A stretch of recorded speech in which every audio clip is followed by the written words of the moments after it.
തദ്ദേശ തെരഞ്ഞെടുപ്പിൽ കണ്ണൂരിലെ വീട്ടിൽ നിന്ന് ബൂത്തിലെത്തിയ മുഖ്യമന്ത്രി പിണറായി വിജയൻ വോട്ട് ചെയ്തതിനു ശേഷം മാധ്യമങ്ങളെ കണ്ടു. സാധാരണഗതിയിൽ മാധ്യമങ്ങൾക്ക് പുറത്ത് വെച്ച് ബൈറ്റ് കൊടുക്കുന്ന ഏർപ്പാട് മുഖ്യമന്ത്രിക്ക് ഇല്ല. എന്നാൽ വോട്ട് ചെയ്തതിനു ശേഷം മാധ്യമങ്ങളുമായി സംസാരിക്കാൻ തയ്യാറായ പിണറായി വിജയൻ കോൺഗ്രസ് പാർട്ടിയിലെ നേതാക്കന്മാരെ സ്ത്രീ ലംബടന്മാർ എന്നാണ് വിശേഷിപ്പിച്ചത്.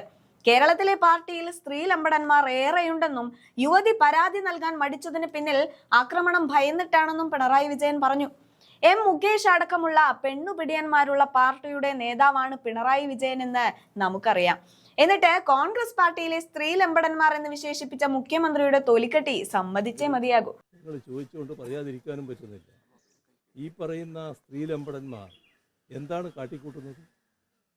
നിങ്ങൾ വന്ന തെളിവുകളും ഇതിന് ഇരയായ ആളുകൾ പ്രകടിപ്പിച്ച ആശങ്കകളും പരിശോധിച്ചാൽ കാണാൻ കഴിയുന്നത് എന്താണ്? എന്തുകൊണ്ടാണ് അവർ തെളിവുമായിട്ട് മുന്നോട്ട് വരാൻ ഇതേവരെ തയ്യാറാകാതിരുന്നത്? ആ കാര്യങ്ങൾ നമ്മൾ ഗൗരവമായി കാണേണ്ട ഒരു കാര്യമാണ്.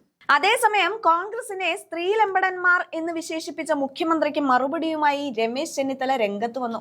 നടി നേരിട്ട് വന്ന് CPM MLA പീഡിപ്പിച്ചുവെന്ന് പറഞ്ഞിട്ട് അനങ്ങാത്ത മുഖ്യമന്ത്രിയാണ് ഇപ്പോൾ കോൺഗ്രസ് നേതാക്കളെ പരിഹസിക്കുന്നതെന്ന് ചെന്നിത്തല തിരിച്ചടിച്ചു.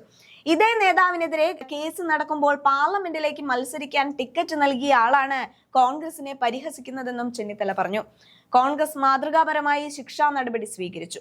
ഇത്തരം നിലപാടുകൾ ഒന്നും ചെലവാകാൻ പോകുന്നില്ലെന്ന് മുഖ്യമന്ത്രി ഓർക്കണമെന്നും ചെന്നിത്തല ചൂണ്ടിക്കാണിക്കുന്നുണ്ട്. എന്തായാലും ആ വീഡിയോ നമുക്കൊന്ന് കണ്ടു നോക്കാം.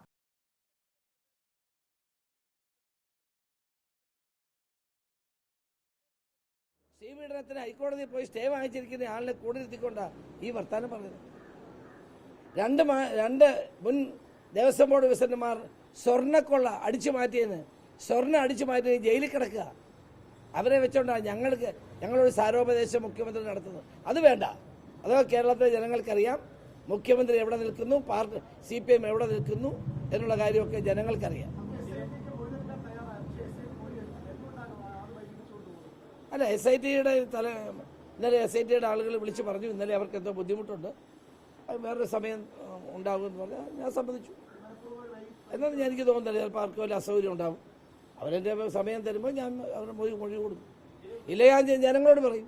ഞാൻ കൊടുക്കുന്നില്ലെങ്കിൽ അവർ വരുന്നില്ലെങ്കിൽ ഞാൻ നിങ്ങളോട് പറയും.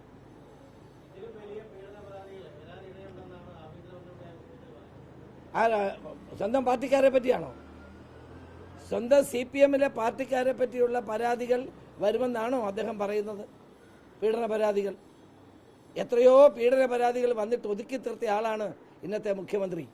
പാർട്ടി സെക്രട്ടറി ആയിരുന്നപ്പോഴും അല്ലാതെയും പാർട്ടി ഓഫീസിൽ ക്യാമറ വെച്ച് അത് പുറത്തു വന്ന സംഭവങ്ങൾ എത്ര പാർട്ടിക്കകത്ത് ഉണ്ടായിട്ടുണ്ട് എന്ന് ഞങ്ങളെ കൊണ്ട് പറയിക്കരുത് മുഖ്യമന്ത്രി. അദ്ദേഹം പാർട്ടി സെക്രട്ടറി ആയിരുന്നപ്പോൾ നടന്ന കാര്യങ്ങളൊന്നും ഞങ്ങളെ കൊണ്ട് പറയിക്കരുത്. ഇനിയും ഒത്തിരി പറയാനുണ്ട് ഞങ്ങൾക്ക്.